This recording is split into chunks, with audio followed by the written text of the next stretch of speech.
بسم اللہ الرحمن الرحیم۔ دینی تعلیم کا رسالہ نمبر 2، شعر خارگی، الفاظ لائق، موافق، فطرت، عادت، خصلت۔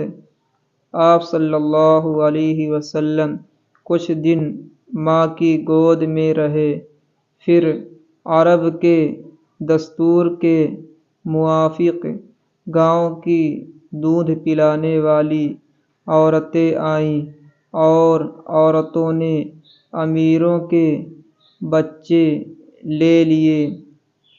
حضرت حلیمہ رضی اللہ عنہا ایک نیک بی بی تھیں، وہ رہ گئیں۔ مجبوراً انہوں نے اس یتیم بچے کو لے لیا، مگر تقدیر پکاری، یہ یتیم موتی ہے۔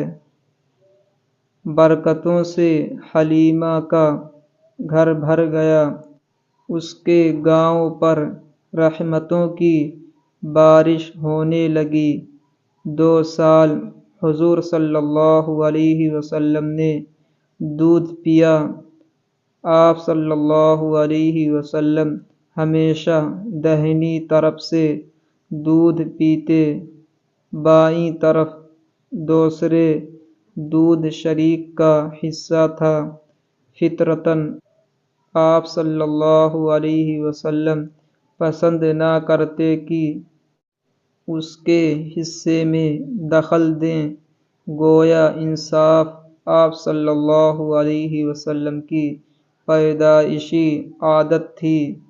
پاؤں چلنے لگے تو دودھ شریک بھائیوں کے ساتھ آپ صلی اللہ علیہ وسلم بھی بکریاں چرانے جاتے، گویا کما کر کھانا آپ صلی اللہ علیہ وسلم کی پیدائشی خصلت تھی۔ نتیجہ یاد رکھو، انصاف اور پاک کمائی نیکی کی جڑیں ہیں اور مسلمان کی پیدائشی خصلتیں۔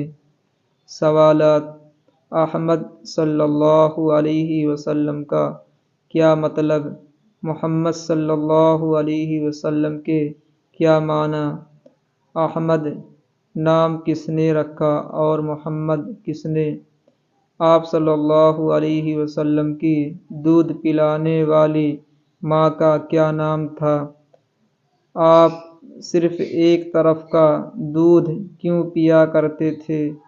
تم نے اس سبق سے کیا سمجھا؟